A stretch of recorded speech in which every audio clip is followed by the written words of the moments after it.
Agora são 7h33. Bom dia. I can't breathe. Eu não consigo respirar.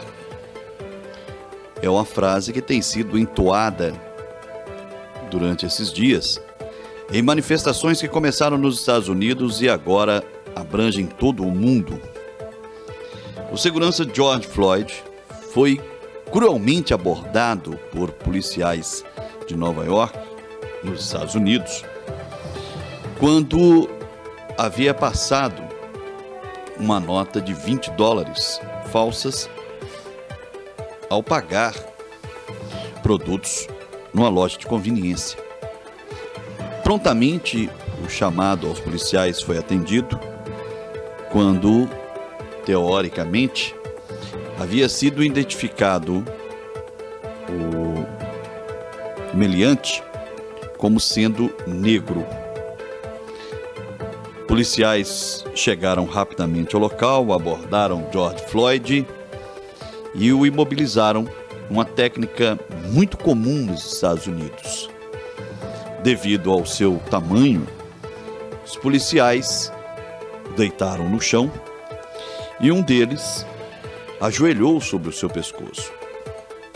O que a imagem que tem circulado não mostra, e as câmeras por outro ângulo permitem, é ver que outros 2 policiais também estavam ajoelhados nas costas de George Floyd. Não só um policial pressionava o seu pescoço com o joelho, mas outros 2 também estavam ajoelhados nas costas de George Floyd. I can't breathe foi a frase ouvida repetidas vezes e não atendidas pelos policiais. Daí então a morte do segurança. O laudo pericial informou que o enforcamento não foi a causa da morte de George Floyd, mas depois os exames pagos por parentes da vítima constataram que sim. O modo operante da polícia de Nova York foi determinante para a morte de George Floyd.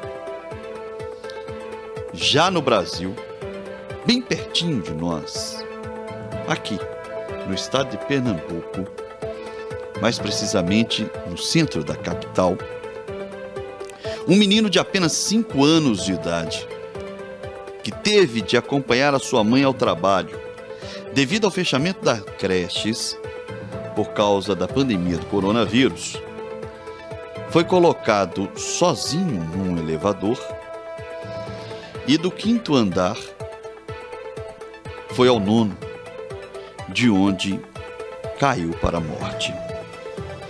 Esse menino, que neste momento estava aos cuidados da patroa da mãe, que estava sendo atendida por uma manicure, foi colocado nesse elevador, segundo a patroa, para encontrar a sua mãe, que havia descido com os cachorros de estimação da patroa para passear.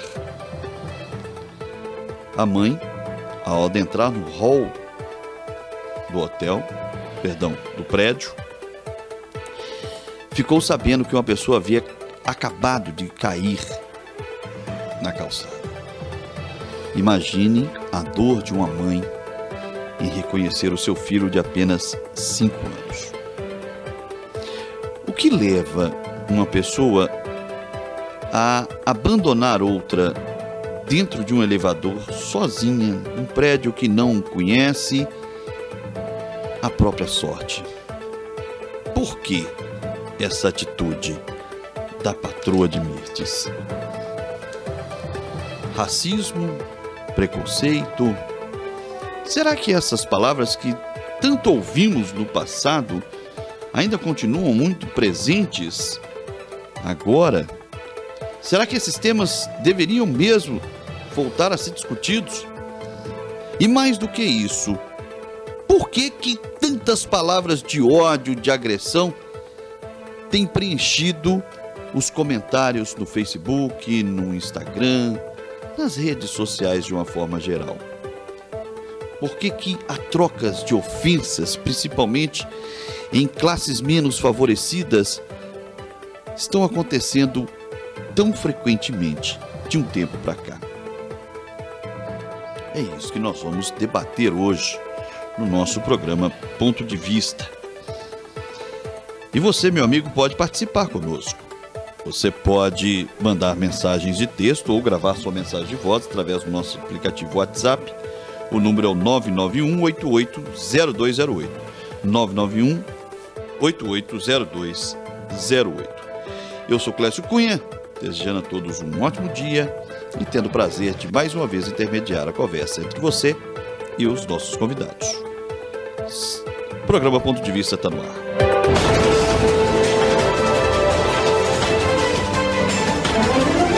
A partir de agora, a política tratada e discutida como ela deve ser. Imparcial, informativa, participativa. Ponto de Vista. Uma conversa franca com convidados que vivem a política seriamente.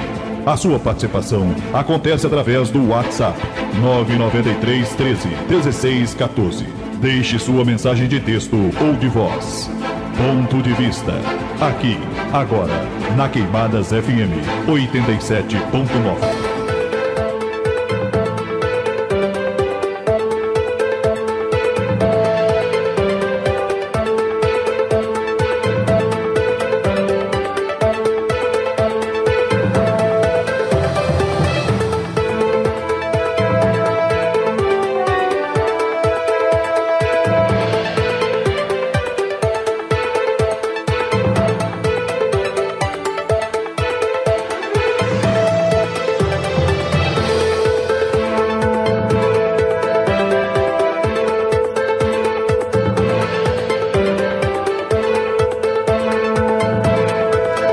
Agora são 7 horas e 40 minutos. Olha, hoje é sábado, dia 6 de junho de 2020. Nesse dia somos regidos pelo signo de Gêmeos, estamos na estação do outono e a fase da lua é cheia. Entre os fatos históricos e jornalísticos que marcam essa data é que um dia 6 de junho como esse, em 1818, foi fundado o Museu Nacional do Rio de Janeiro. Hoje é dia de São Norberto. E você, repito, é o nosso convidado para participar do programa através do nosso WhatsApp, o 991-880208. Já estamos recebendo a nossa amiga Terezinha de Jesus Dantas para mais uma vez discutirmos aqui os assuntos, né, que estão em vigência no Brasil e no mundo. Terezinha, bom dia, seja bem-vinda. Bom dia, Clécio. Bom dia aos ouvintes da Rádio Queimadas FM. O assunto que está em pauta agora é o racismo, né, Clécio? Apesar de ser... Na realidade voltou à tona, né? Apesar de ser uma prática muito comum na nossa sociedade e uma prática normalizada, né? A gente vive o que se chama racismo estrutural, que é a normalização de um preconceito. Então, a gente vê isso muito presente. Eu estava ouvindo até uma entrevista esses dias de um professor da Universidade de Colômbia. Ele é brasileiro e é negro. E ele dizia que o racismo estrutural ele é visto na prática nos locais que a gente frequenta, nos locais de ascensão social. Então a gente não vê com frequência, por exemplo, médico negro, juiz negro, diretor de empresa ou presidente de empresa negro, né? Então, assim, o que se vê comumente é os negros estarem relegados, as mulheres principalmente, aos lares como empregadas domésticas e homens no mercado de trabalho, até mulheres também no mercado de trabalho, em posições menos, digamos assim, menos ascendente, mas na categoria de limpeza, da construção civil, até os próprios militares, ele citava isso, até os próprios militares se percebe que eles ocupam espaço de menor comando. Os postos de maior comando sempre são ocupados por brancos. Então é algo tão presente, tão próximo e que está tão naturalizado que a gente não se dá conta. A gente se dá conta quando a gente observa os números, né? As estatísticas de morte, as estatísticas de pessoas desempregadas, de pessoas em situação de miséria, que a maioria são negros e pardos. A gente tem uma população majoritariamente no Brasil, né, de negros e pardos. 55,8% da nossa população é formada por pessoas de cor negra e o que a gente chama o mulato, né, o que se chama, que a galera chama de moreno, quando na verdade não é. Moreno e escuro, palavras desse tipo são palavras preconceituosas, racistas. Né? Então a denominação certa é pessoa negra ou preta, né? E parda. Lembrando que negro é a raça e preto é a cor da pele. Isso. Pois é. Então, assim, quando a gente vai para os números e quando a gente analisa também a situação das mulheres, né? Porque na nossa sociedade a gente enfrenta o racismo, enfrenta o machismo, e para a mulher isso é duplamente pesado. Além de enfrentar o machismo, ela enfrenta também o racismo. Então as mulheres negras, elas são as maiores vítimas já foi constatado isso no ano passado, né? Anuário da Violência, Atlas da Violência, que tem crescido o número de mulheres negras e pardas vítimas de feminicídio, vítimas de violência doméstica. Então é uma chaga que a gente carrega, né, depois de mais de 100 anos de abolição da escravatura. O Brasil foi o último país das Américas a abolir a escravatura, mas a gente ainda traz isso. Eu li uma vez um texto que dizia o seguinte: quando a gente vê um negro na rua com uma aparência desleixada, o que é que vem na cabeça da gente como cidadão, né? Qualquer pessoa, né? Poxa, aquilo ali pode ser um bandido. Então isso é um preconceito que está muito enraizado dentro de nós. A gente não imagina que ele possa ser um trabalhador, que ele possa ser uma pessoa que está passando por uma situação de dificuldade. Automaticamente vem na cabeça da gente que é um bandido. Por quê? Porque os negros, quando eles foram libertos, eles passaram a vagar pelas ruas. E aí, como não tinham trabalho, né, o mercado não absorvia eles para o trabalho, muitos deles realmente acabaram realizando furtos, cometendo crimes para poder sobreviver. Então isso é uma herança que vem no inconsciente coletivo da gente desde essa época e que a gente ainda reproduz ao longo dos tempos.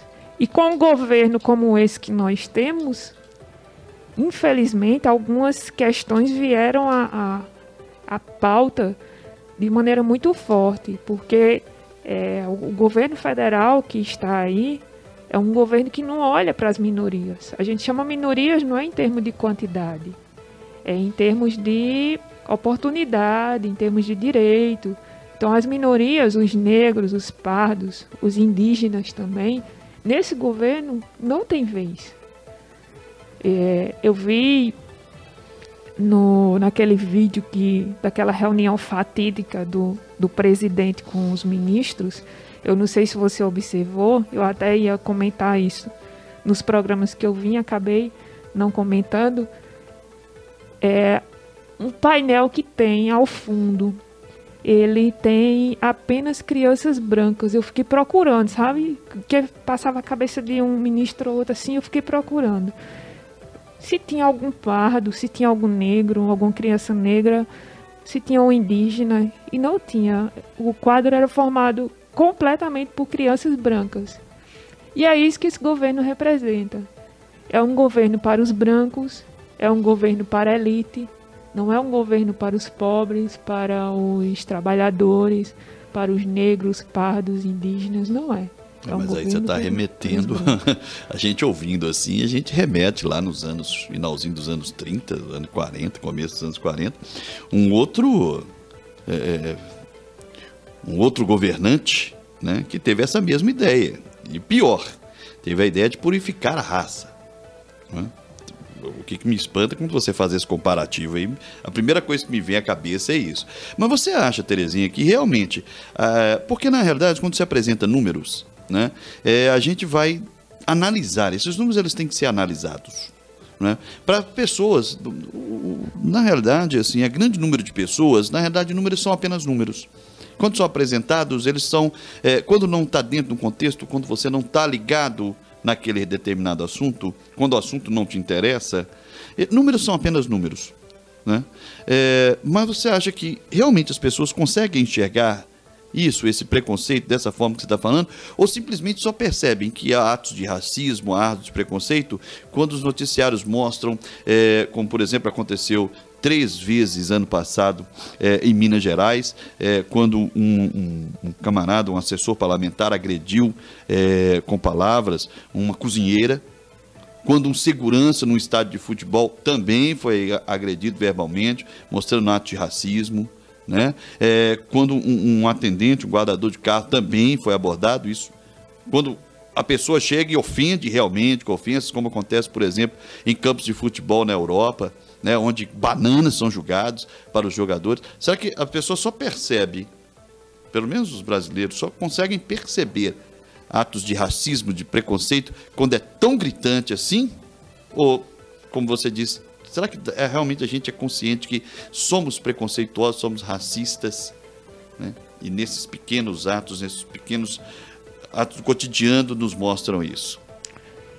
Infelizmente, eu acho que as pessoas só têm a noção quando esses assuntos vêm à tona, com situações como essa que você está falando. Porque é algo tão naturalizado, você colocar um apelido de alguém, né, como, sei lá, negão, fumacinha, alguma coisa do tipo, né, ou chamar assim, né, mulato, ou qualquer coisa do tipo que seja referente à cor. Então, quando é uma pessoa branca, você não remete à cor, né? Você não remete. E por que um negro você remete? Né? Então, são situações assim do cotidiano, do dia a dia, que passam batido. E para as pessoas é algo natural, é algo comum. A gente é forjado no racismo, né?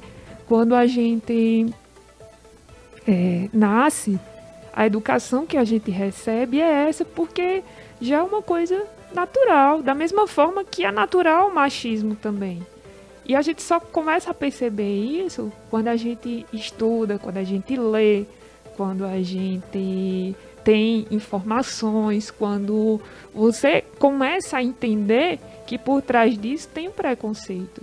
Em relação ao feminismo mesmo, né, eu só comecei a entender determinadas coisas que eram ligadas à prática machista quando eu comecei a estudar. Então, faz pouco tempo que eu fiz um curso de formação através do partido, né, do PT, e nesse curso se discutia essas questões. Também participei de algumas capacitações do Estado, nacional, e aí a gente vai começando a entender onde é que o machismo está. Então, o machismo está no olhar, o machismo está num gesto, o machismo está em palavras, está em atitudes.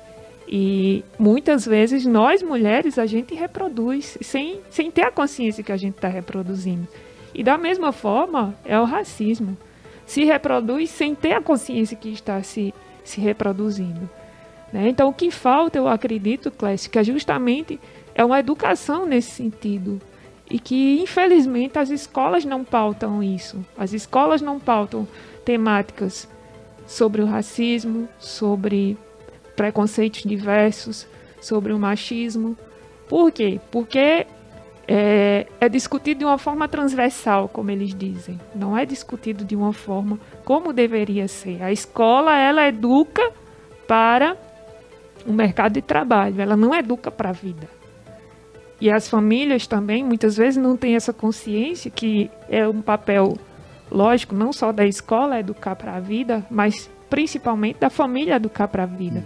E quando a gente tem famílias pouco escolarizadas, pouco alfabetizadas, na maioria delas, né, como você falou, os números mostram, a maioria delas formadas por pessoas pretas, né, e pardas, a maioria dessas famílias de baixa renda, né, então não tem uma educação de qualidade, há um índice de evasão escolar muito grande, então acaba se reproduzindo isso, e não é uma questão só do negro e do pardo, não é só.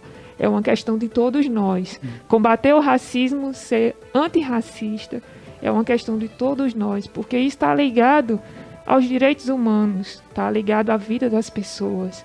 Então não é algo que, não, só o negro, só o pardo tem que combater o racismo. Não, todos nós temos que combater, todos nós temos que analisar as nossas práticas do dia a dia. O que eu estou fazendo? Eu estou reproduzindo o racismo de alguma forma? A gente reproduz, como eu lhe disse, né, inconscientemente.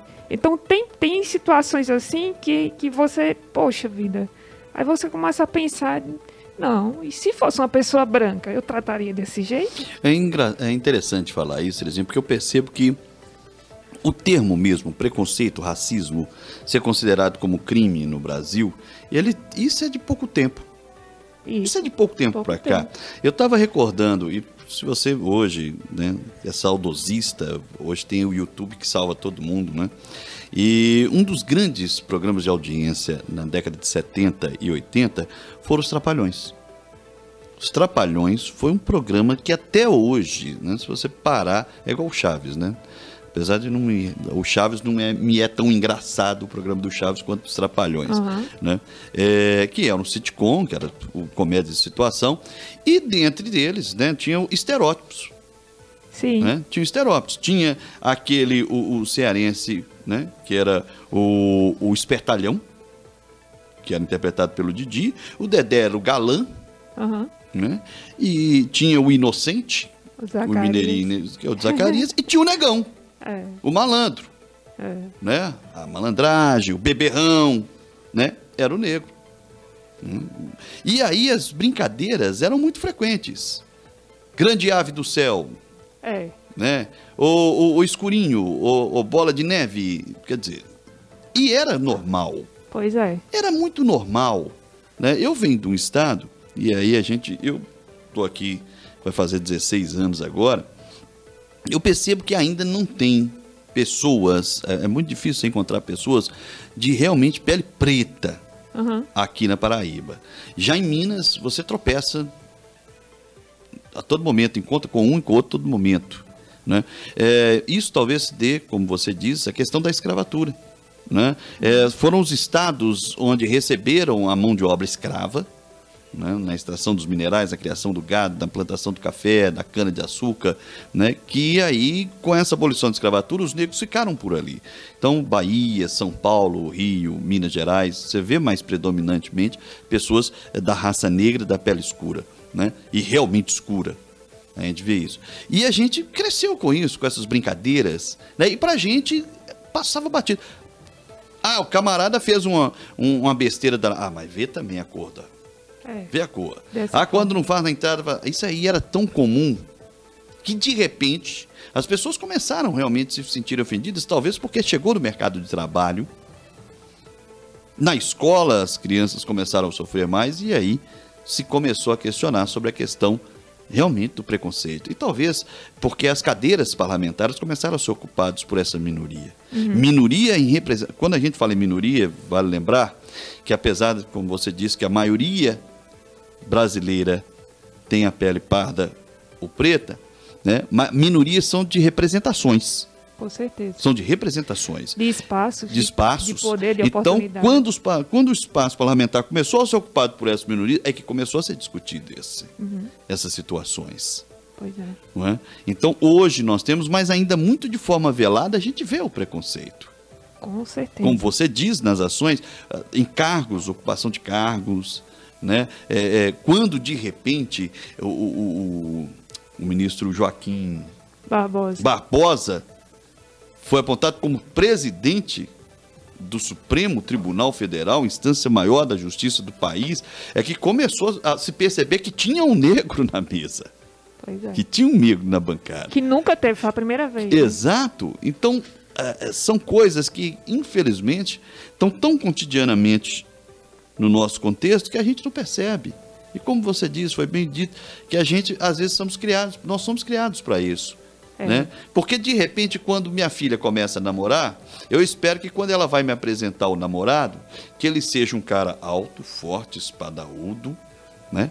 Com madeixas louras, ou então com um cabelo platinado preto, né? Tal que seja um tipão. Mas quando de repente minha filha chega com um negro dentro de casa, me apresentando como meu namorado, qual a primeira reação dos pais?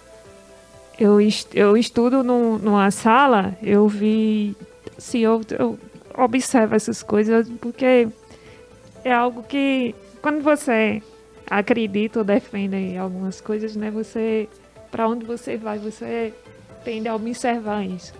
Eu estudo numa sala que eu conto 4 colegas, negros e pardos, 4, de uma sala de mais de 30 alunos. Então, o curso de medicina, por exemplo, até hoje eu não vi nenhum negro no curso de medicina. Então, o pessoal predominantemente, pode ser que tenha, mas eu não vejo assim nos corredores, predominantemente branca. Então, quando se criou a política de cotas raciais, muita gente foi contra e ainda é contra. Dizia, não, mas é desigual, você dar oportunidade para pessoas que às vezes não têm uma escolaridade tão adequada, porque muitos estudam em escola pública, e aí é um jogo desigual. Uma vez eu ouvi a fala do presidente Lula e que eu entendi, e que eu já era a favor. Depois da fala que eu ouvi dele, ele dizia o seguinte: nós temos uma dívida histórica muito grande com a população negra desse país. Então, uma forma de você corrigir um pouco essa injustiça social é você dando oportunidades. E realmente, esses dias eu também ouvi uma fala de um especialista que dizia o seguinte: apesar de algumas mudanças que já aconteceram, né, em termos de abrir espaço para a população negra, ainda falta. Quando você abre uma seleção em que você exige de negros e brancos da mesma forma, que eles saibam inglês, francês, mandarim, espanhol, você não pode pedir da mesma forma, porque o negro não teve a oportunidade de estudar isso, não teve, o branco pode ter tido. Então você não pode cobrar com o mesmo peso, com a mesma medida, quando as pessoas tiveram oportunidades diferentes. E é a mesma coisa da política de cotas nas universidades.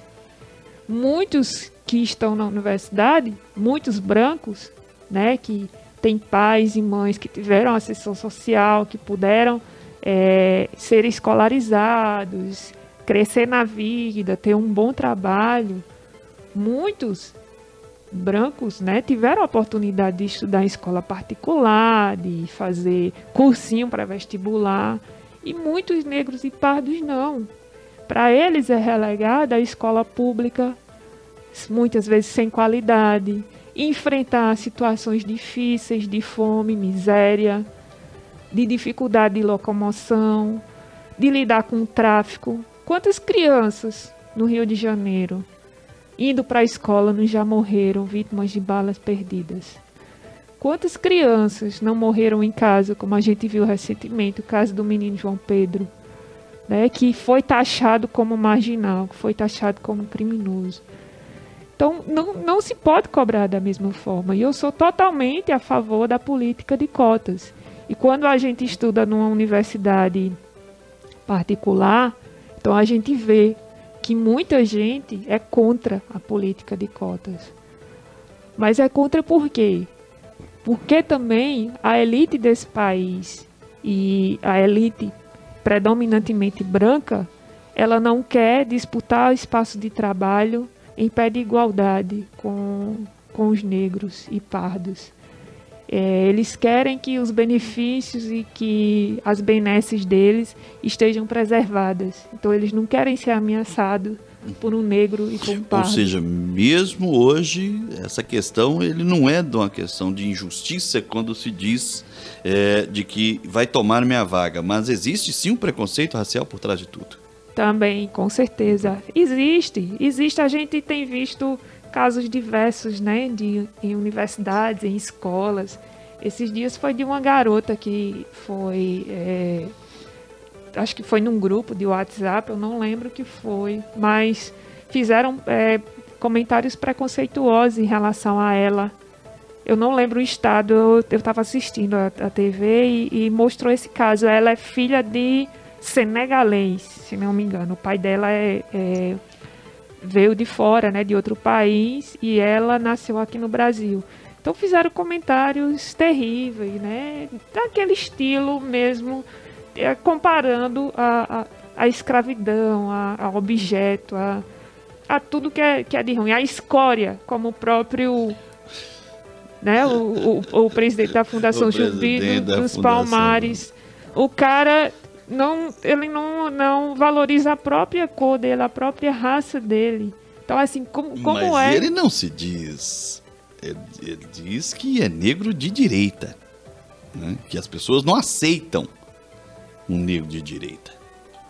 Ele não se colocou como racista, preconceituoso. Ele diz que as pessoas é que não aceitam um negro de direita. Eu não consigo entender isso, eu juro a você que eu não consigo entender. 8h04, a gente precisa ir para o intervalo e vamos tentar contato aqui com o nosso convidado, um especialista para debater o assunto conosco. E fica a pergunta, você às vezes já se pegou fazendo certos preconceitos, certos comentários, né, preconceituosos, como por exemplo olhar para o cabelo de alguém, né, que seja negro e dizer, olha, quantas vezes eu ouvi isso, né? Você usa seu cabelo para lavar a louça em casa?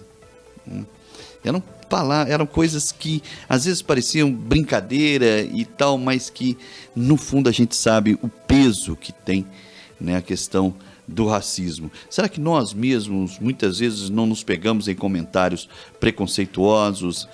Quantas vezes, né, a gente disse não ou criticou alguma coisa simplesmente pela cor da pele de uma pessoa, né? Talvez caiba essa reflexão nesse momento, né? Quantas vezes a gente torce o nariz quando vê Maju Coutinho apresentando o Jornal Hoje, por exemplo? Enquanto era a garota do tempo, ainda está tudo bem, mas de repente sentar comandando a bancada, aí parece que já foi longe demais, né? Vamos para um rápido intervalo. Daqui a pouco a gente volta e você continua participando conosco, 991880208, para você enviar o seu comentário aqui conosco, seja de texto ou de voz. Só agora 8h06. Você está ouvindo Ponto de Vista, na Queimadas FM. Apoio Cultural. O café da manhã e o da tarde, o lanche para matar a fome, tem que ter produtos sempre fresquinhos, saborosos e de qualidade. E a panificadora São Jorge tem... E uma lanchonete...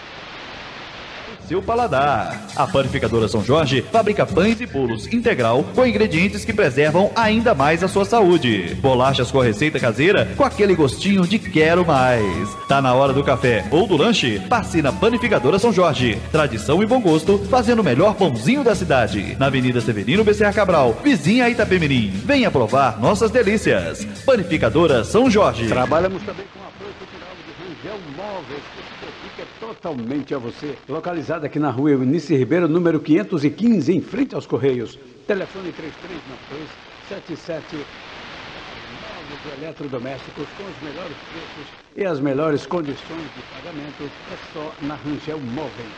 Com filiais em Boqueirão e Aroeira. Atenção, Queimadas! Se liga aí!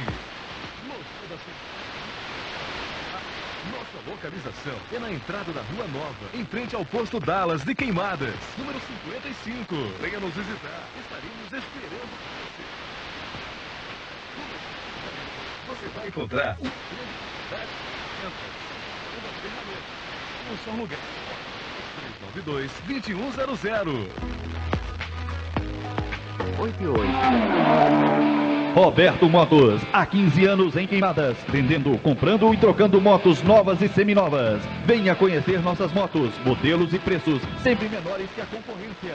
Na rua Odilon, Almeida Barreto, 156, próximo à Escola Zé Miranda. Parcelando em qualquer cartão de crédito em até 12 vezes, sem parcelas que cabem no seu bolso. Aceita a carta de crédito da Honda como entrada. Ligue agora mesmo, 3392-2017, 991-44-6603. WhatsApp 999-55-3846. Roberto Motos, há 15 anos. Flexibilidade e transparência do 156, Zé Miranda. A Conect agora tem fibra ótica. Toda Queimada já pode contar com tecnologia, alto desempenho e preços acessíveis em um só provedor. Navegar tranquilo nunca foi tão fácil. Aproveite que a Conect está com uma super promoção. Contrate 60 megas por R$60 e ainda ganha instalação. Se preferir, contrate 100 megas e pague a metade do plano nos 3 primeiros meses. Isso mesmo que você ouviu, R$ 34,99 nos 3 primeiros meses. E você ainda ganha totalmente grátis. Planos de 150 megas, R$ 84,99. 200 megas, R$ 99,99. 300 megas, R$ 119,99. Internet de qualidade em dobro. 0800 200 9056 99942 4621 ou 3142 1018. Lembrando que essa promoção é por tempo limitado. Aproveite! Vem ser Conect Fibra. O que tu tá procurando? Artesanato, coisas de pescaria, acessório pra montaria, banco pra sentar? Oxe, menino, vai pra Nenê do Bangaio, que tem tudo lá. Tem panela pra sua mulher cozinhar, tem fogareiro, churrasqueira, faca de todo tamanho e candeeiro se caso a luz faltar. Vassoura, utilidade para o lar, coisa de reposição e até rede pra tu se deitar. Tem coisas em couro e lona, cada chapéu bonito, botas e sandálias de todo tipo, bolsas que parecem coisa de grife, cintos que nem se fala, tudo em couro legítimo, artigos de palha e o artesanato de ribeira de cabaceira que encanta os olhos de quem vê. Preços especiais pra quem compra de quantidade e aceita todos os cartões de crédito. Vice Nenê do Bangaio, o mais completo da cidade, na rua Eunice Ribeiro, 532A, pertinho dos Correios, não tem como errar. Nenê do Bangaio, não deixe de ir não. Queimadas FM 8:10. Voltamos pela Queimadas FM com o programa Ponto de Vista.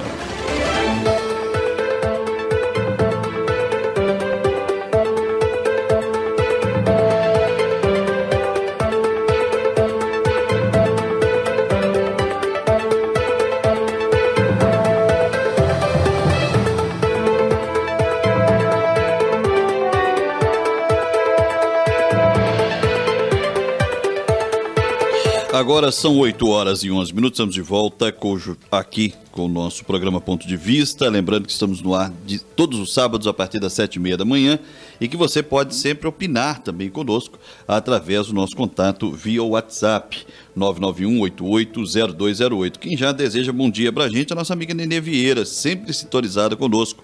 Um abraço para ela, um abraço também para o nosso amigo Geraldo, para a Jéssica, para a família inteira. Obrigado pelo carinho da audiência. Bom dia, meu amigo Clécio, um abraço para você e para minha amiga Terezinha.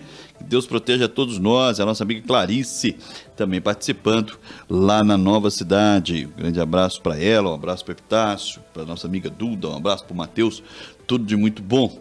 Olha, deixa eu fazer 2 convites para você. Um é para que você permaneça conosco na sintonia, porque daqui a pouquinho a gente começa um programa super especial com o Luiz Gonzaga, o programa apresentado pelo Marcelo Lopes, pelo Juarez Alves, né, idealizado pelo Juarez Alves, e vai ter aí durante esse mês de junho a programação mais do que especial. É a programação junina com o rei, com o rei do Baião. Então, uma programação bacana, com curiosidades, com músicas aí pouco tocadas, os comentários do Juarez Alves, né, que acompanha a fundo a vida do Rei do Baião, né, inclusive todos os anos viaja para Exu, participar tanto da Missa do Vaqueiro, como também dar uma passadinha lá no Museu Luiz Gonzaga, todos os anos. Nosso amigo Juarez Alves faz essa viagem, né, organiza aí com a turma, já me convidou algumas vezes e eu não fui. Mas eu vou ver esse ano se dá pra gente ir, se essa pandemia deixar a gente, né? Então fica aí o convite para que vocês continuem com a gente com essa programação bacana aí com o Rei do Baião na programação especial desse mês de junho, sempre a partir das 9 horas com o Juarez Alves e com o Marcelo Lopes. E outro é para a quarta-feira, a partir das 8 horas da noite, um programa especial também com o J Neto, aí fazendo O Amor Está no Ar, antecipando o Dia dos Namorados. Nesse tempo da pandemia, claro, a gente não pode estar aí frequentando restaurantes, bares, inclusive a gente tem que estar no isolamento social, que ainda é o mais recomendável para a gente evitar a propagação do coronavírus, que já conta com mais de 100 pessoas infectadas, infelizmente, aqui em nossa cidade, né? E, então, em casa está sendo proporcionado, né? Aí uma programação bacana para você. E nessa quarta-feira, dia 10, antecipando o Dia dos Namorados, nós teremos uma seresta aí na sua casa. Aqui eu vou estar me apresentando, né, fazendo uma seresta bacana, aí onde você, meu amigo, pode interagir conosco, mandando mensagens para quem você ama, né, pedindo música, como se você estivesse realmente participando de uma seresta, e a gente vai proporcionar isso nessa quarta-feira, dia 10, a partir das 8 horas da noite. Então, fica 2 convites para a programação aqui da Queimadas FM. Olha, o Mida Cachepa manda aqui para a gente os dados oficiais do Denox sobre o açude Epitácio Pessoa, aqui em Boqueirão. Hoje, o açude amanheceu com 70,8% de sua capacidade. Apesar de ter baixado 1 centímetro na lâmina d'água, ele continua com o mesmo volume, 70,8%. Né? A válvula dispersora continua aberta com a vazão de 2 metros cúbicos por segundo.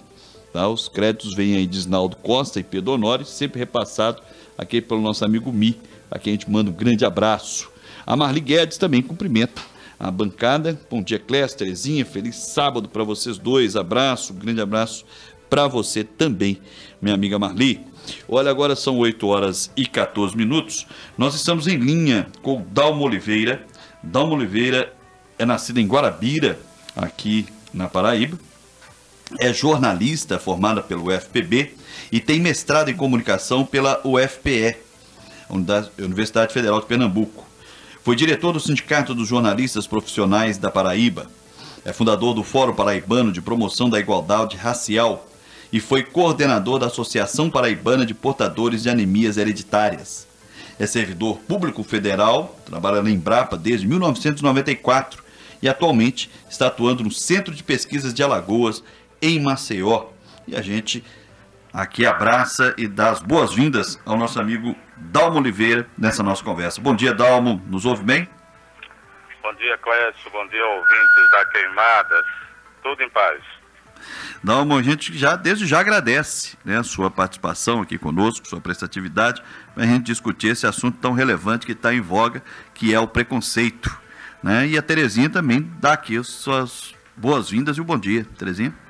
Bom dia, Dalmo. Abraço para você, obrigado desde já pela sua participação. Saudade das nossas conversas, dos nossos encontros. E é muito bom falar contigo aqui. Esse tema que está sendo tão debatido no momento, né, por conta, infelizmente, de uma situação trágica acontecida nos Estados Unidos e que veio à tona e o mundo inteiro está discutindo, e é algo que a gente vivencia de tão perto, né? Então, obrigada pela sua colaboração. Acredito que vai ser um debate bastante enriquecedor para quem está na escuta, né, aqui na cidade de Queimadas, e a gente dá as boas-vindas para você. Bom dia, Terezinha. Obrigado pelo convite, viu? Dalmo, a gente discutia aqui agora há pouco que talvez ações do dia a dia nos mostram atitudes preconceituosas e que às vezes nem percebemos. Você concorda com isso? Concordo, sim, Clécio. Eu queria começar dizendo que o preconceito em si, ele nasce, ele cresce, né, de uma série de condições aí que a sociedade acaba nos colocando, né? Então, na verdade, o problema que vai se agravando e transformando num problema social como esse que os Estados Unidos enfrentam frequentemente, né? É um preconceito que vem do racismo, porque existem preconceitos de várias formas, né? E geralmente, na maioria das vezes, o preconceito ele é filho da ignorância. Então me parece que nesse caso dos americanos ainda prevalece esse problema, porque as autoridades lá dos Estados Unidos, elas não conseguem enfrentar esse racismo que aqui no Brasil a gente passou a chamar de racismo institucional. Seria uma coisa, um preconceito que fica impregnado nas instituições, né, e que contamina o desempenho das instituições em prestar um serviço adequado para o conjunto da cidadania. Você está entendendo? Sim. Então, eu queria já começar discutindo com os ouvintes, com vocês do programa, a questão do preconceito e do racismo, não apenas como um problema do indivíduo, mas um problema que precisa ser tratado de forma coletiva pelas instituições. No caso americano, né, as forças policiais, principalmente, né, e muito mais severamente naqueles estados onde houve um processo de escravização muito forte, né, desde a colonização também lá, até parecido um pouco com o Brasil, mas o racismo perdurou mais tempo, ainda hoje, né? Tem as suas, como é que eu vou dizer, sequelas. Mas como discutir isso num país, Dalmo, que, como você diz, é predominantemente racista, em que outros atos também já foram vistos ao longo da história, como, por exemplo, a Ku Klux Klan, né, que perseguiam, assassinavam os negros, que até hoje se prega uma superioridade da sua nacionalidade. Como discutir isso nos Estados Unidos e como discutir isso aqui no Brasil? Olha, o problema da ideia dos supremacistas, né, ela vem de uma concepção histórica, né, de uma categoria, de um segmento da sociedade que se entende superior, né? Essa coisa da superioridade racial. Então,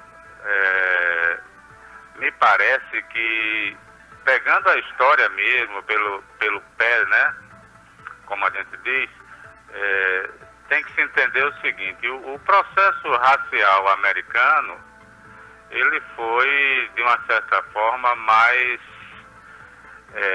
objetivo do que o nosso, né? Ele foi mais incisivo, ele foi, inclusive, desde o início, ele foi mais institucionalizado, né? No sentido de que, quando os negros foram exportados para a América, né? Já houve uma política pública naquele momento em que a separação, por exemplo, das raças era uma política pública, né? Então tem muitos filmes, inclusive, retratando isso, na região do Mississippi e coisa e tal, de uma separação física mesmo, né? Uma segregação racial muito severa, que não permitia o uso de banheiros coletivos, restaurantes, né? Toda a parte pública, da vida pública, era separada, como se os escravos, né, os descendentes de escravos fossem cidadãos de segunda ou terceira categoria. Então me parece que o processo estadunidense é mais institucionalizado nesse sentido, sabe? De assumir, o Estado assumir mesmo que não quer não permite, né, o convívio entre as raças e considera a população negra inferior, né? Essa ideia supremacista também ela tem a ver com um processo aí mental dos idealizadores, né, que se confunde um pouco com medo, sabe, Clécio? O medo do outro, do estranho e coisa e tal. Então, alguns segmentos, principalmente nórdicos, né, europeus, assim, por não entender a cultura africana, por exemplo, sofrem, né, e sofriam naquele período de um medo da outra raça, você está entendendo? Isso gera o preconceito e isso é a base do racismo, né? Depois vai tendo outros desdobramentos. Então talvez esse racismo tenha começado do medo de tomar o lugar. Eu vou estar aqui, mas de repente está chegando alguém totalmente estranho e pode tomar meu lugar? A ideia é essa.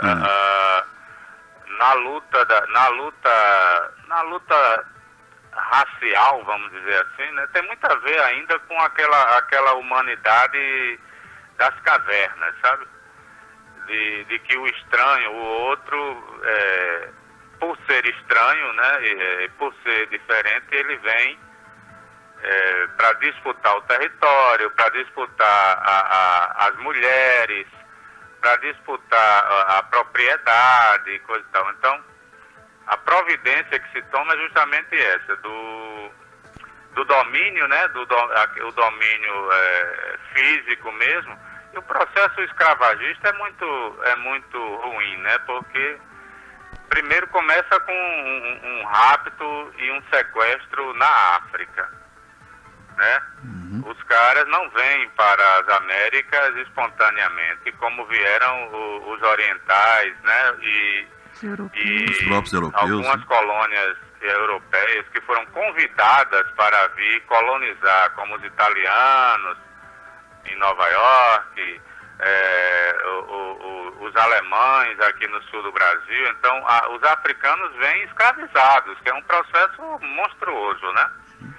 De captura, de caça e coisa e tal. Então, é a desumanização da relação humana nesse sentido. Ô Dalmo, mas vamos puxar mais então para perto da gente, para a nossa realidade, né? A gente sabe que, como você mesmo disse, essa segregação nos Estados Unidos, ela realmente foi mais vigente, foi mais notória, né? E a gente percebe isso, talvez minimamente que os filmes, né, tem a questão de romancizar a história, né? Então, a gente sabe que o que aconteceu foi bem pior. Mas e aqui no Brasil? Né? Como você diz, assim, não houve uma segregação como aconteceu nos Estados Unidos, né? Onde se houve uma separação. Mas a gente pode notar essa institucionalização do racismo aqui no Brasil também? Pode sim. O processo brasileiro, ele foi, de uma certa forma, ele foi um pouco dissimulado, né? Mas a decisão pelo uso da mão de obra negra é uma decisão também do Estado brasileiro, né? É tanto que já tem alguns anos que o movimento negro aqui do Brasil tem lutado, e até que se conseguiu algum progresso em relação a isso, o próprio Estado brasileiro assumir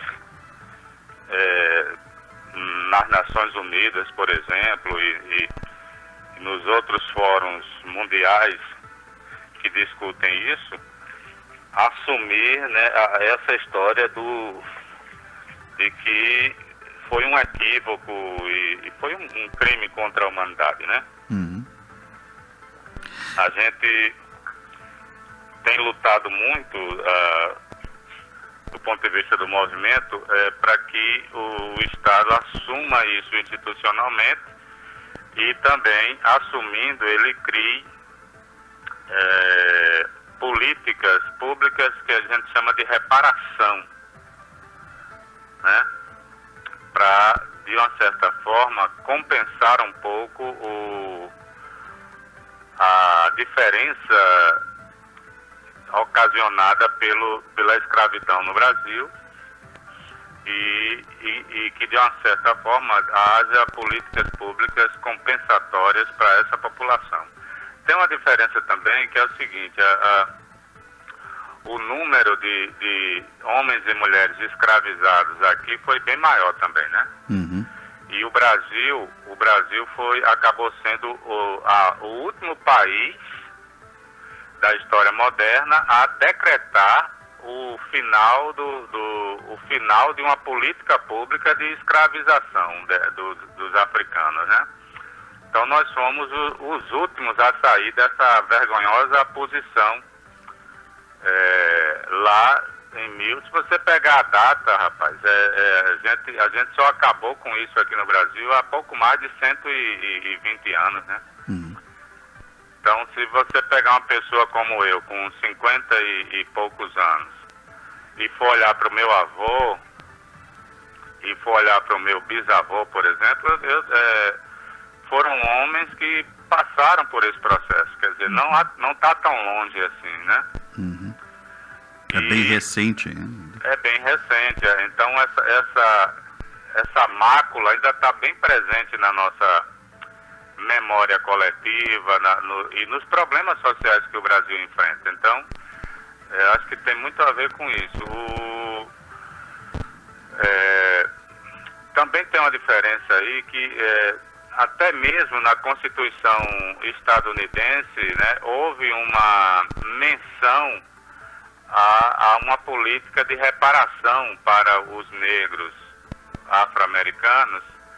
É uma cláusula lá que parece que nem vingou, mas foi escrita que no fim do processo lá de escravização, o Estado indenizaria as famílias negras com uma mula e alguns hectares, que eles não chamam hectares lá, esqueci o nome, e alguns hectares de terra. O Estado providenciaria essa como se fosse um benefício, um pagamento, uma multa, né? E aqui não houve nada disso. Pelo contrário, teve um determinado momento que o Estado tomou a seguinte providência: olha, nós vamos acabar com a importação de mão de obra negra, escrava. Agora, quem queria a indenização eram os fazendeiros, que se sentiam prejudicados pelo fim da escravidão. Então, eles exigiam naquela época que o Estado compensasse, né, o fim da escravidão, pagando uma certa indenização pelo número de escravos que cada fazenda tinha. Acontece que houve um acordo lá na época e chegou ao consenso de que essa indenização não iria ocorrer, chegou-se a um termo, e o ministro da época, o ministro da Fazenda, se eu não me engano, como se chamava na época, tomou a brilhante decisão de mandar determinar, acho que virou até lei, de destruir todos os registros dos navios negreiros que vieram da África trazendo os escravos. Então, a nossa memória desse processo, né, é como se fosse uma mercadoria, né? Você chega no Porto de Santos, vamos dizer, por mês desembarcava, vamos botar aí 2.000 escravos, né? Esses escravos vinham registrados, vinha pelo menos um livro com a origem deles, o nome e coisa e tal, e o nome do proprietário. E, de qualquer forma, o Estado tinha esse controle. Então, eu não sei se foi o Rui Barbosa, um desses aí, que na época teve a brilhante ideia de mandar destruir todos esses registros para que não houvesse solicitação de indenização dos fazendeiros na época, você está entendendo? Sim. Enquanto os Estados Unidos ainda se pensou em indenizar os escravos, aqui se indenizava o patrão, ou melhor, o senhor, né? O senhor, né, dos escravos, pela perda da sua mão de obra. Exatamente.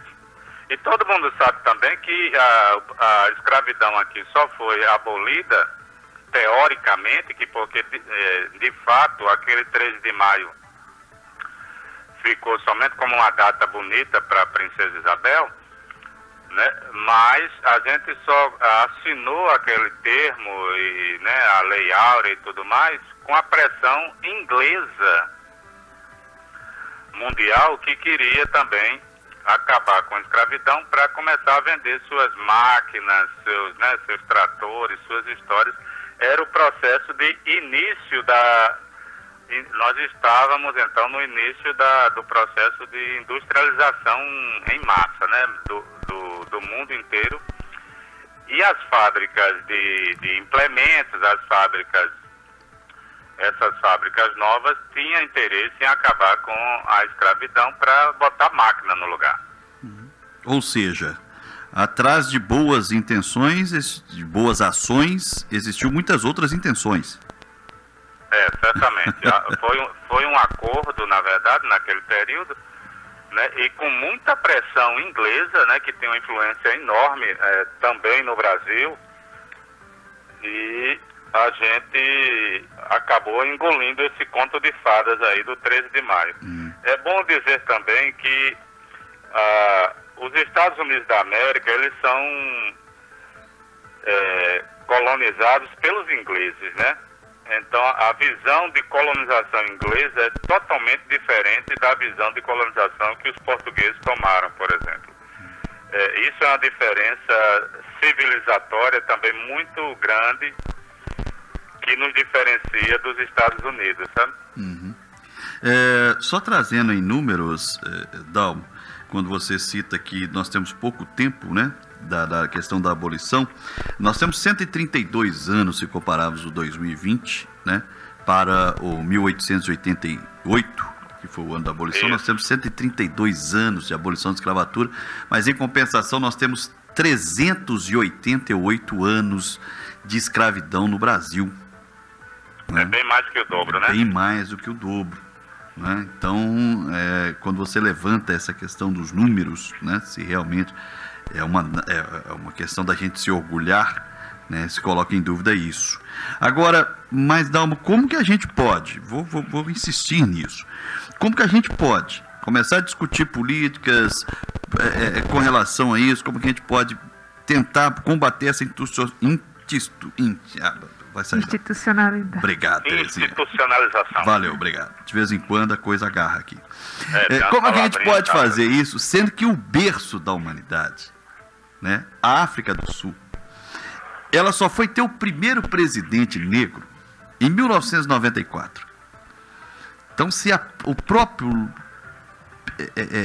berço, né, da questão dos negros, eles mesmos só foram ter um representante legítimo de um líder que passou anos preso por combater esse racismo, né?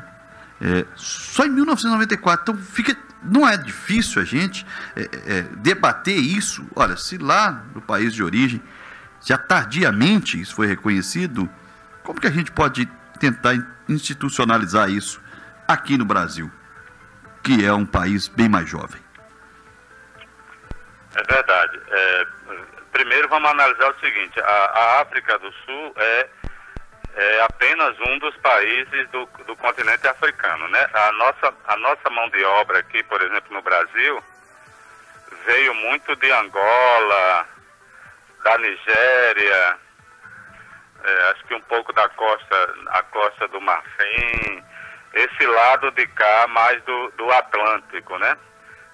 Essa África essa África Atlântica que fica de frente para o Brasil. Inclusive, eu me sinto muito orgulhoso, sabe, gente, de ter nascido na Paraíba e de me considerar cidadão de João Pessoa, por exemplo, né, estando e sendo o ponto de terra da América do Sul, né, que está mais próximo geograficamente do outro lado da África, né?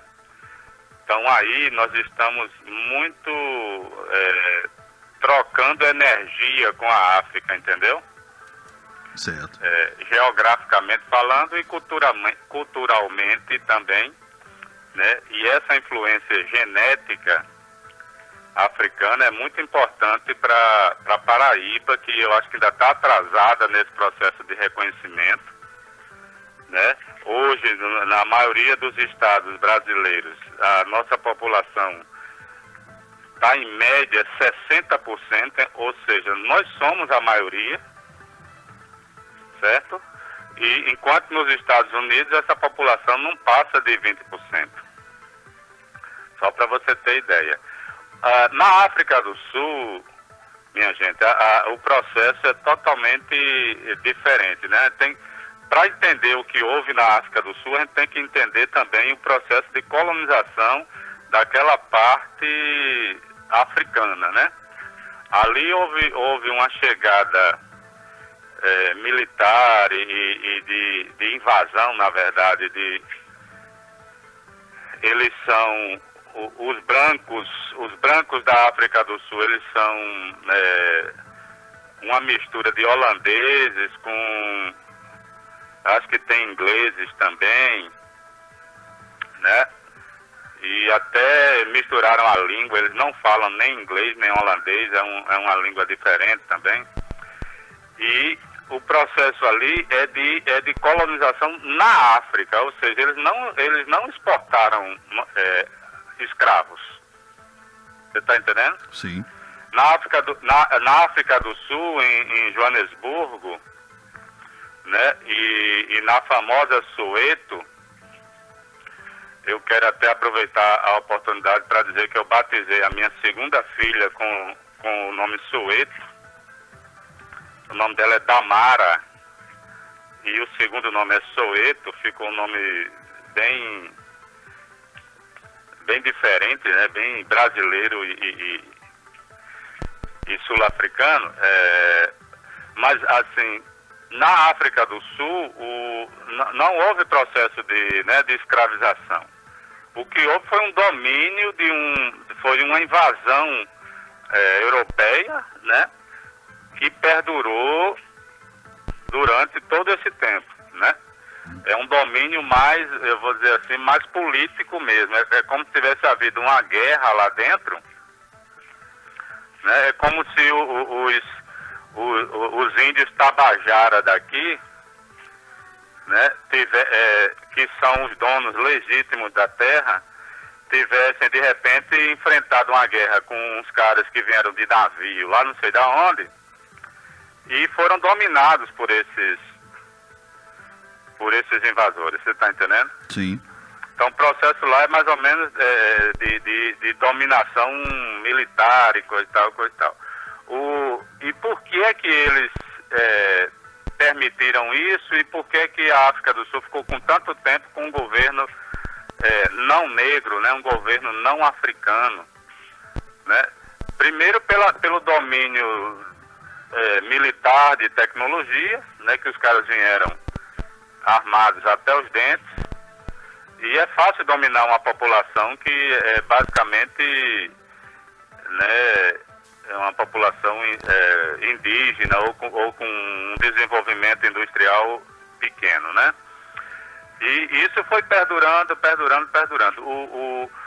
A história de Nelson Mandela na África do Sul e dos companheiros e companheiras dele é bastante interessante, que é uma retomada, né?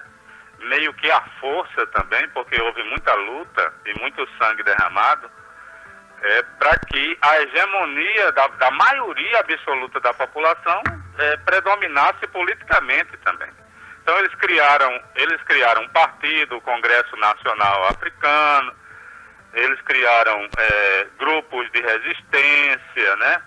E foram reconquistando aos poucos essa coisa da hegemonia política até aquele momento da eleição de Nelson Mandela, não é isso? Dalmo. Tá me ouvindo? Tô sim. A gente conversava aqui no início do programa que nós fomos forjados, né, desde criança a sermos racistas, porque eu lembro quando criança, nos livros didáticos, eu não via figuras negras nos livros, então só via a figura do negro quando era referente aos livros de história falando sobre a escravidão, né? E a gente ainda carrega muito isso, tanto na educação quanto em outros meios. Hoje a gente vê os números do Anuário Brasileiro de Segurança Pública, em que as vítimas da polícia brasileira, 99% são homens, 75% são negros e 78% são jovens. Fora outras situações de desigualdade social em que segrega principalmente a negros e pardos, o descaso, a falta de saúde, de educação de qualidade, de oportunidades e ascensão na vida social. E aí eu pergunto a você, para a gente começar a mudar essa realidade, por onde é que a sociedade, por onde é que as instituições devem começar? Qual o primeiro passo? Olha, Terezinha, essa observação é importante e os números não mentem, né? Os números são cruéis. Se você pegar agora, no início dessa história do Covid, eu já tinha, de uma certa forma, repercutido uma preocupação do movimento negro de que o racismo institucional na saúde, no sistema de saúde, eu não estou falando nem dos hospitais privados, eu estou falando no SUS, e eu enfrento isso já há um bom tempo no movimento negro, porque eu tenho na minha família a gente tem uma problemática de saúde específica da população negra, que é a anemia falciforme, né? E eu sei como é o racismo que a gente enfrenta na hora de ir para o hospital. Então a gente já está alerta, eu mesmo já tinha divulgado em alguns canais aí a nossa preocupação de que como é que nós iríamos enfrentar essa pandemia e enfrentar também o racismo institucional no SUS. Por exemplo, eu vi uma notícia logo no início, já há mais de 2 meses, de que tinha um cara, eu acho que no Rio ou em Belo Horizonte, ambulante, né, trabalhava na rua com vendas e coisa e tal, informal. Ele, se sentindo um pouco mal, foi procurar o teste do Covid, que estava sendo feito gratuitamente lá eu acho que é no Rio. Não lembro direito a cidade agora. Quando chega lá, o pessoal olha para a cara dele e diz, não, o senhor não precisa vir agora não, os sintomas não são esses, coisa tal. Ou seja, o cara não fez o teste. Certo? Isso foi no início da pandemia. Você imagina o quanto esse quadro se repetiu, não pela questão sanitária, né? Mas pela questão do técnico, do enfermeiro e até mesmo do médico olhar para o cara e ver o cara negro ou a mulher negra e dizer, não, sabe como é que é? Não vamos gastar esse teste agora não, vamos deixar aparecer. É claro que isso não é na cabeça do cara automático, assim, mas assim, o racismo acaba induzindo esse tipo de problema, né? E eu tenho certeza que em muitos momentos o teste não foi feito, a internação não foi feita, né? O remédio não foi ministrado como deveria, porque o cara é negro, Você está entendendo? Isso é o que atrapalha o serviço público de saúde. É o racismo dos operadores da saúde, na hora de tomar a decisão, tomam uma decisão errada, equivocada ou preconceituosa por conta da cor da pele do cidadão. Esse caso aí do George Floyd, né? Sim. Lá nos Estados Unidos, eu nem estou ligado muito na cidade. Onde é aquele problema, hein? Minnesota. É Minnesota, né? Uhum. E então, esse problema lá é uma coisa repetitiva nos Estados Unidos, né? E se você pegar os dados do encarceramento, Terezinha, ou seja, das condenações da população carcerária dos Estados Unidos, você vai ver que mesmo numa população onde 80% é não negra, certo? Você vai ver que os encarcerados, os caras que estão pagando pena, é 80% negra. Então, os Estados Unidos, todo mundo já sabe disso, que eles têm uma política de encarceramento em massa de latinos, de negros, sabe? Existe um foco para essa política. Então, o presídio americano não é para todo mundo, você está entendendo? Sim. A preferência dos caras são os negros. E a polícia, que é o principal problema deles, né? Nesse sentido, a polícia é altamente racista. Você não vê um delegado negro, um xerife negro nos Estados Unidos, né? Só vê um juiz negro lá lá em Tucson, é a maior dificuldade do mundo, como aqui no Brasil também. Pois é, isso que eu ia dizer. Assim, de uma certa forma, essa visão racista, ela está impregnada no sistema penitenciário, sistema judiciário, e o pior não é nada. Agora, a gente ficou sabendo que tem alguns estados, né, que tem também pena de morte, é bom que se diga, e se você for olhar a estatística da pena de morte, deve ser parecida, você vai ver o seguinte, eles adotaram agora, inclusive foi denunciado aí por vários organismos, em alguns estados, porque lá os estados têm bastante autonomia, né? Você pode, em alguns estados o governador, por exemplo, ele pode assinar um decreto, uma lei, um dispositivo que pode dar uma bonificação salarial, certo? Um prêmio à medida que os juízes condenarem as pessoas. É claro que não é condene um preto, mas é quase isso. Então, se o cara manda para a cadeia, o cara decreta a prisão, né, do determinado indivíduo, no final do período, o pessoal vai lá avaliar quanto esse juiz condenou, e ele ganha um prêmio por mais pessoas que ele condenar. Então, há uma política evidente e clara de encarceramento em massa, e tem um agravante aí, minha gente, é o seguinte: o sistema penitenciário estadunidense atualmente é totalmente dominado pelas empresas, ou seja, foi praticamente completamente terceirizado. Não. Então, há um interesse das empresas de encarceramento americanas em prender gente, em deixar as pessoas no presídio. Dá lucro, né? Dá lucro, porque eles vão precisar construir mais presídios, fornecer mais alimentos nesse presídio, roupa para os presidiários. Então, tem uma cadeia de lucro, de produção atrás disso, entendeu? Não.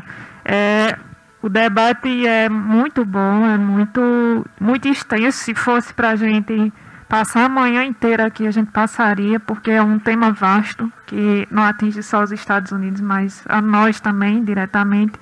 Mas eu já vou me despedindo de você, agradecendo pela sua participação. Mas antes disso, eu queria que você falasse brevemente, rapidinho, em relação também ao preconceito das religiões de matriz africana, porque não é só o preconceito racial, mas é o preconceito também religioso, né, que a população negra enfrenta.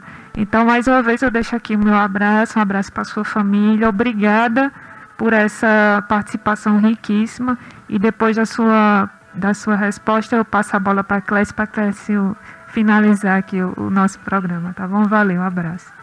Eu que agradeço, Terezinha, dá um abraço aí pro pessoal. Tá bom. O movimento negro me levou a conhecer melhor as religiões de matriz africana, e agora eu sou membro de uma comunidade em João Pessoa, que é o Ileaxé Omideuá. É uma casa de candomblé ligada ao Opó Afonjá, que é uma casa, um terreiro famoso em Salvador, cuja matriarca, inclusive, faleceu ano passado, que é Mãe Estela de Oxóssi. Então, eu queria saudar logo Mãe Lúcia em relação a isso, que é a minha guia, né, espiritual em João Pessoa, e saudar também a nossa linhagem lá do Opó Afonjá. É uma casa ligada ao orixá da justiça, Xangô, tá? E o preconceito tem muito a ver, o preconceito religioso nesse caso, tem muito a ver também com a ignorância cultural em relação às religiões africanas, né? E muita gente confunde, por exemplo, no Brasil, Umbanda com Candomblé, que são... é como se a Umbanda fosse uma espécie é na escola do Candomblé, mas a prática e o culto é bem diferente, sabe? O Candomblé é mais ligado à religião tradicional nigeriana, né, com origem na Nigéria, e a Umbanda é mais nossa. Ela engloba, além dos orixás, ela engloba os santos e as entidades brasileiras, indígenas e tudo mais. E também alguns santos e as referências do cristianismo, né? E há uma miscigenação religiosa na Umbanda, certo? O preconceito em relação a essas religiões é meramente da ignorância, de não entender a religião, entendeu? Tem a ver com esse preconceito aos africanos, né, a cultura africana, e acaba atrapalhando também, por muito tempo, o catolicismo, principalmente, esteve como religião única, né? E aos poucos as pessoas foram tomando consciência, e esse processo de globalização do mundo fez com que a gente passasse a conhecer também outras religiões além do cristianismo, né? Então isso tem muito a ver com a vinda dos escravos para o Brasil. Eles trouxeram nos navios negreiros os seus santos, né, os seus cultos, né, e alguns elementos básicos para o culto do candomblé, e implantaram os primeiros terreiros, tá certo? Logo quando chegaram no Brasil, nas senzalas e tudo mais. Então, eu acho que tem a ver com esse preconceito, o medo, né, de que os nossos orixás sejam orixás apenas de vingança, sabe? Esse mito que foi criado na cabeça do brasileiro, que o candomblé, que a macumba é coisa para fazer o mal, sabe? É uma coisa totalmente distorcida, né? Pelo contrário, tem muita caridade, tem muita coisa boa, muita energia positiva na religiosidade africana, né? Comparando um pouco com o catolicismo, a gente pode dizer também que são religiões que acabam canalizando energia para o que você necessita. Então tem muita gente católica, por exemplo, que, sabe, na minha época da minha avó, rezava o rosário apressado, por exemplo, para resolver um problema, um negócio, coisa e tal. É mais ou menos essa lógica da energia da fé que move o candomblé, né? E o culto aos orixás. Então, acho que tem muito da ignorância atrapalhando, né? Aqui mesmo, deixa eu contar rapidinho um caso aqui que eu descobri. Que a gente já está se aproximando do final do programa. Em Alagoas, teve um problema relacionado a isso, que uma turma aqui resolveu invadir todos os terreiros da cidade e quebrar tudo. Isso foi no século passado ainda, quer dizer, mais ou menos com o que ocorre nos Estados Unidos em outras circunstâncias, né? Mas tem esse problema aqui que ficou conhecido, inclusive, como a quebra do Xangô. Se você botar aí no Google, você vai ver o que foi que aconteceu. Dalmo, gostaríamos de agradecer mais uma vez a sua participação, certo? Já estamos chegando aqui ao final do programa, mas fica o convite, né, para que você possa participar mais vezes conosco, trazendo aí, enriquecendo o nosso programa com seu conhecimento. Deixo aqui aberto para suas considerações finais. Eu que agradeço, viu, Clécio, a audiência, ao pessoal que escuta aos sábados, né, e pelo convite também para Terezinha, para o Sidney Oliveira, que é Oliveira, mas não é meu primo, infelizmente. E estamos juntos, estamos disponívees para essa e outras temáticas que vocês acharem pertinentes, que eu consiga ajudar um pouco a gente refletir sobre essa realidade, viu? Ótimo. Obrigado, um bom final de semana. Igualmente, sucesso, Dalmo. Obrigado. Conversamos aqui com Dalmo Oliveira, ele que é formado em jornalismo, né? Mas está aí exercendo o papel como funcionário público federal, né? Trazendo aí um vasto conhecimento com relação a esse nosso debate aqui contra o racismo. Bom, Terezinha, vamos chegando ao final, né? Mas antes deixa eu só repassar aqui uma informação, né? Que muito se fala do George Floyd, né, recentemente, mas nos Estados Unidos também, mais precisamente em Louisville, no Kentucky, aconteceu o assassinato de Breonna Taylor, que muita gente não sabe, né, não tem conhecimento, mas Breonna era uma médica de um dos hospitais do Kentucky e teve a casa invadida por policiais, né? Ela estava dormindo juntamente com seu companheiro, que simplesmente num ato chamado de intervenção sem mandato sem aviso, quer dizer, eles invadiram, fazendo uma busca na casa da Leona, e o namorado dela acordou assustado, achando que a casa tinha sido invadida por bandidos, e aí sacou uma arma, porque nos Estados Unidos é permitido, né, você ter uma arma, e atirou contra os policiais. E aí, para revidar, os policiais atiraram de volta e a Leona, uma médica de Louisville, no Kentucky, foi morta com 8 tiros. Diferente do que aconteceu com George Floyd numa repercussão mundial, onde os 3 policiais envolvidos no processo foram banidos da polícia, nenhum dos policiais envolvidos no caso da Leona foram punidos. Então são coisas que, como o Dalmo disse, acontecem comumente nos Estados Unidos. Terezinha, vamos chegando ao final. Lembrando para você que tem música, informação, entretenimento e um programa mais do que especial daqui a pouquinho, nesse Luiz Gonzaga, a Luz dos Sertões, especial junino. Todo mundo aqui a caráter, rapaz. O gibão do nosso amigo Marcelo Lopes aqui, rapaz. Presta bem atenção. O chapéu do nosso amigo. Eu vou falar com o seu negócio. Deixa eu mostrar. Pra dizer que Clécio não está mentindo. Vamos nessa, Terezinha. Vamos, Clécio. Obrigada mais uma vez pelo convite. Obrigada a Marcelo e a Juarez pela paciência. Daqui a pouco a gente tá ligado também no programa, mandando abraço para eles. Abraço para quem tá nas redes sociais, no Facebook nos assistindo. E para dona Nenê, para Clarice, a família, para Veinho, que é vizinho de Clarice, que sempre nos escuta.